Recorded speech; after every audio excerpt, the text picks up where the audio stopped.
মাঝি ও নবীর করিলে জুলুস আল্লাহ খুশি হয়। ওরে মিলাদুন নবীর করিলে জুলুস আল্লাহ খুশি হয়। ওরে নূরে নবীজির করিলে জুলুস আল্লাহ খুশি হয়। নবীর শানকে ফিতনা বলে করো না গরদারি, পাক কোরআনে আল্লাহ পাকে করছে হুঁশিয়ারি। নবীর শানকে ফিতনা বলে করো না গরদারি, পাক কোরআনে আল্লাহ পাকে করছে হুঁশিয়ারি। নবী কষ্ট পেলে সব যাবে যে বিফলে, নবী কষ্ট পেলে সব যাবে যে বিফলে। নবীজিকে করলে তাজমে আল্লাহ খুশি হয়।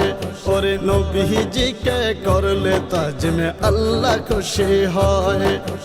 নবীর শানকে খাটো করা এটা ইসলামে নয়। মাঝি ও নবীর করিলে জুলুস আল্লাহ খুশি হয়।